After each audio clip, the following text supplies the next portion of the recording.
राज्यावरची सगळी संकट जळून खाको, देशावरची सगळी संकट जळून खाको, अशा प्रकारची प्रार्थना होलिका देवीजवळ काल केली मी.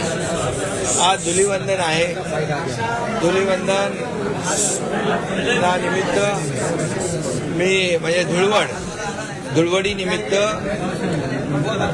धुलीवंदनानिमित्त आणि रंगपंचमी म्हणतो आपण, रंगपंचमी निमित्त सर्व महाराष्ट्रातल्या तमाम जनतेला मनापासून मी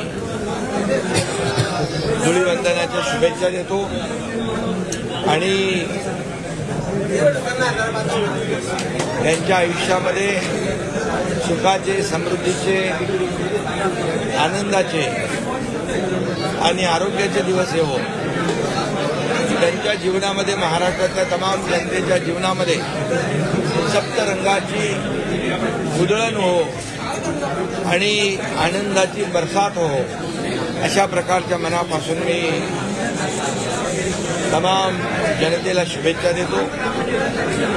आणि त्याचबरोबर यावर्षीची होळी आणि धुळीवंदन यावर अजितदादांच्या दुःखद निधनाचं सावट आहे, दुःखाची किनार आहे. आणि आमच्या शिवसेनेच्या अतिशय जवळच्या कार्यकर्त्यांच्या घरात देखील दुःखद निधन झालं. आणि म्हणून हे देखील दुःख कार्यकर्त्यांच्या घरातलं म्हणजे आमच्या परिवारातलं आहे. आणि म्हणून यावर्षी धुलीवंदन दरवर्षीप्रमाणे आम्ही उत्साहात साजरे करायचो. यावर्षी तशा प्रकारचा उत्साहात जल्लोषात साजरा न करता आपली परंपरा धुलीवंदनाची जोपासण्याचं काम, आपली संस्कृती पुढे नेण्याचं काम शिवसेना करते आहे.